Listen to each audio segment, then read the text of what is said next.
Hi friends, ಹೇಗಿದ್ದೀರಾ ಎಲ್ಲರೂ? ಹಾಗೆ ಪ್ಲೀಸ್ ಸಬ್ಸ್ಕ್ರೈಬ್ ಮಾಡ್ಕೊಳ್ಳಿ, ಲೈಕ್ ಮಾಡಿ, ಶೇರ್ ಮಾಡಿ, ಕಮೆಂಟ್ ಮಾಡಿ. ಹಾಗೆ ಪಕ್ಕದಲ್ಲಿ ಬರುವಂಥ ಬೆಲ್ ಐಕನನ್ನು ಪ್ರೆಸ್ ಮಾಡಿ. ಫ್ರೆಂಡ್ಸ್ ಬನ್ನಿ, ಇವತ್ತು ನಾನು ಸೆಟ್ ದೋಸೆ ಮಾಡ್ತಾಯಿರೋದು. ತುಂಬಾ ಈಸಿಯಾಗಿ ಸಿಂಪಲ್ಲಾಗಿ ಕಡಿಮೆ ಸಮಯದಲ್ಲಿ ಮಾಡ್ಕೋಬೋದು. ನಾನಿಲ್ಲಿ 2 ಕಪ್ಪಷ್ಟು ಗಟ್ಟಿ ಅವಲಕ್ಕಿ, ಗಟ್ಟಿ ಅಂದರೆ ಮೀಡಿಯಮ್ ಅವಲಕ್ಕಿ ಬರುತ್ತಲ್ಲ, ಅದನ್ನು ತೊಗೊಂಡಿದ್ದೀನಿ. ನೋಡಿ, ಇಲ್ಲಿ 2 ಕಪ್ಪಷ್ಟು ಕ್ಲೀನ್ ಮಾಡಿಬಿಟ್ಟು ತೊಗೊಂಡಿದ್ದೀನಿ. ಮೀಡಿಯಮ್ ಅವಲಕ್ಕಿ ತೊಗೊಂಡಿದ್ದೀನಿ ಫ್ರೆಂಡ್ಸ್. ಇದನ್ನು ಎಲ್ಲ ಕ್ಲೀನ್ ಮಾಡಿಬಿಟ್ಟು ಜರಡಿ ಹಿಡ್ಕೊಂಡು ತೊಗೊಂಡಿದ್ದೀನಿ. ಇದನ್ನು ಇವಾಗ 2ರಿಂದ 3 ಸಲ ಇದನ್ನ ಕ್ಲೀನಾಗಿ ತೊಳ್ಕೊಬೇಕಾಗತ್ತೆ. ನೋಡಿ, ಈ ಥರ ಸ್ವಲ್ಪ ಕಸ ಕಡ್ಡಿ ಎಲ್ಲ ಇರುತ್ತಲ್ವ, ಅದಕ್ಕೋಸ್ಕರ 3-4 ಸಲ ಇದನ್ನ ತೊಳ್ಕೊಬೇಕಾಗತ್ತೆ. ನೋಡಿ, ಇಲ್ಲಿ ನಾನು ಇವಾಗ ತೊಳ್ಕೊಂಡು ಬಂದಿದ್ದೀನಿ. ಇದನ್ನು ಇವಾಗ ಚೆನ್ನಾಗಿ ಈ ಥರ ಎಲ್ಲ ಹರಡ್ಕೊಂಡು, ಇದಕ್ಕೆ ಇವಾಗ ನಾನು ಉಪ್ಪಿಟ್ಟು ರವೆಯನ್ನು 2 ಕಪ್ಪಷ್ಟು ಸೇರಿಸ್ಕೊಳ್ತಾ ಇದ್ದೀನಿ. ಯಾವ ಕಪ್ಪಲ್ಲಿ ನಾನು ಅವಲಕ್ಕಿ ತೊಗೊಂಡಿದ್ದೀನಿ ಅದೇ ಕಪ್ಪಲ್ಲಿ ನಾನು ರವೆ ಕೂಡ ತೊಗೊಂಡಿದ್ದೀನಿ. ಇದು 2 ಕಪ್ಪಷ್ಟು ತೊಗೊಂಡಿದ್ದೀನಿ. ಹಾಗೆ ನಾನು ಇಲ್ಲಿ ಮಜ್ಜಿಗೆ ಹಾಕ್ಕೊಳ್ತಾ ಇದ್ದೀನಿ 1.5 ಕಪ್ಪಷ್ಟು. ನಿಮಗೆ ಮೊಸರು ಇದ್ದರೂ ಕೂಡ ಮೊಸರು ಹಾಕ್ಕೋಬೋದು. ನಾನಿಲ್ಲಿ ಮಜ್ಜಿಗೆ ಸೇರಿಸ್ಕೊಳ್ತಾ ಇದ್ದೀನಿ. 1.5 ಕಪ್ಪಷ್ಟು ಹಾಕ್ಕೊಂಡಿದ್ದೀನಿ. ಅರ್ಧ ಕಪ್ಪಷ್ಟು ನೀರು ಕೂಡ ಸೇರಿಸ್ಕೊಳ್ತಾ ಇದ್ದೀನಿ ಫ್ರೆಂಡ್ಸ್. ಇವಾಗ ನೀರನ್ನು ಸೇರಿಸ್ಕೊಂಡ್ಬಿಟ್ಟು ಚೆನ್ನಾಗಿ ಇದನ್ನು ಮಿಕ್ಸ್ ಮಾಡ್ಕೊಳ್ಳೋಣ. ಅವಲಕ್ಕಿ ರವೆ 2 ಮಿಕ್ಸ್ ಆಗಬೇಕು. ಈ ಥರ ಮಿಕ್ಸ್ ಮಾಡಿಕೊಂಡ್ರೆ ಚೆನ್ನಾಗಿ 2 ಚೆನ್ನಾಗಿ ನೆನೆಯುತ್ತೆ.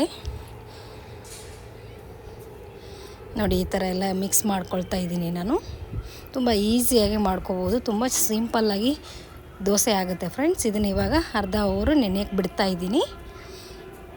ನೋಡಿ, ಅರ್ಧ ಅವರ್ ಆಗಿದೆ, ನೆನೆದಿದೆ. ಇವಾಗ ಚೆನ್ನಾಗಿ ಎಷ್ಟು ಚೆನ್ನಾಗಿ ಊದ್ಕೊಂಡ್ಬಂದಿದೆ ನೋಡಿ. ರವೆ ಆಮೇಲೆ ಅವಲಕ್ಕಿ ಕೂಡ ಚೆನ್ನಾಗಿ ನೆನೆದಿದೆ. ಇವಾಗ ಒಂದು ಮಿಕ್ಸಿ ಜಾರಲ್ಲಿ ಹಾಕ್ಕೊಳ್ತಾ ಇದ್ದೀನಿ. ಇವಾಗ ನಾನು ಸ್ವಲ್ಪ ಅವಲಕ್ಕಿ ರವೆ ಹಾಕ್ಕೊಂಡಿದ್ದೀನಿ. ಅರ್ಧ ಹೋಳಷ್ಟು ಕೊಬ್ಬರಿಯನ್ನು ಮೇಲೆ ಸಿಪ್ಪೆಲ್ಲ ಬಿಡಿಸ್ಬಿಟ್ಟು ಸೇರಿಸ್ಕೊಳ್ತಾ ಇದ್ದೀನಿ.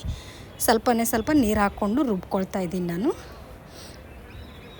ಫುಲ್ಲು ನೈಸಾಗಿ ರುಬ್ಕೋಬೇಕು ಫ್ರೆಂಡ್ಸ್ ಇದನ್ನು. ನೋಡಿ, ಈ ಥರ ಇದನ್ನು ಚೆನ್ನಾಗಿ ನೈಸಾಗಿ ರುಬ್ಕೊಂಡ್ರೆ ತುಂಬ ಚೆನ್ನಾಗಿ ದೋಸೆ ಬರುತ್ತೆ.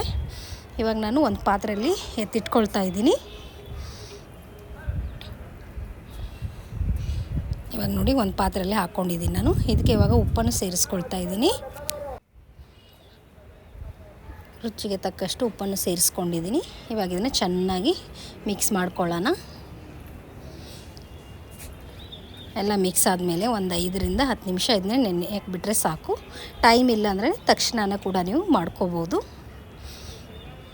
ಇವಾಗ ನಾನು ಪಕ್ಕದಲ್ಲಿ ಹಾಗೆ ತವೆ ಬಿಸಿ ಮಾಡೋಕ್ಕೆ ಇಟ್ಕೊಂಡಿದ್ದೀನಿ. ನೋಡಿ, ತವೆ ಕೂಡ ಬಿಸಿಯಾಗಿದೆ ಫ್ರೆಂಡ್ಸ್. ಇವಾಗ ನಾನು ಹಿಟ್ಟನ್ನು ಹಾಕ್ಕೊಳ್ತಾ ಇದ್ದೀನಿ. ಜಾಸ್ತಿ ದೊಡ್ಡದು ಮಾಡೋದು ಬೇಡ, ಇದನ್ನು ಸೆಟ್ ದೋಸೆ ಥರನೇ ಮಾಡ್ಕೋಬೇಕು. ತುಂಬ ಚೆನ್ನಾಗಿ ಸಾಫ್ಟಾಗಿ ಬರುತ್ತೆ ದೋಸೆ. ಹಾಗೆ 1 ಅಲ್ಲ 4 ತಿನ್ಕೋಬೋದು, ಅಷ್ಟು ಚೆನ್ನಾಗಿ ಬರುತ್ತೆ. ಇದ್ರ ಮೇಲೆ ಒಂದು ಯಾವುದಾದ್ರೂ ಮುಚ್ಚಳ ಇಟ್ಕೊಂಡ್ಬಿಟ್ಟು ಚೆನ್ನಾಗಿ ಬೇಯಿಸ್ಕೊಂಡ್ರೆ ಆಯಿತು. ಇವಾಗ ನಾನು ತಿರುವಿ ಹಾಕ್ಕೊಳ್ತಾ ಇದ್ದೀನಿ ದೋಸೆ. ನೋಡಿ, ಎಷ್ಟು ಚೆನ್ನಾಗಿ ಬಂದಿದೆ ಅಲ್ವಾ? 2 ಕಡೆಯೂ ತುಂಬ ಸೂಪರಾಗಿ ಬಂದಿದೆ ಫ್ರೆಂಡ್ಸ್. ನಾನು ಫಸ್ಟು ಸೋಡಾ ಎಲ್ಲ ಹಾಕ್ಕೊಂಡಿಲ್ಲ, ಆಮೇಲೆ ಬೇಕಾದರೆ ನೀವು ಸೋಡಾ ಕೂಡ ಹಾಕ್ಕೋಬೋದು.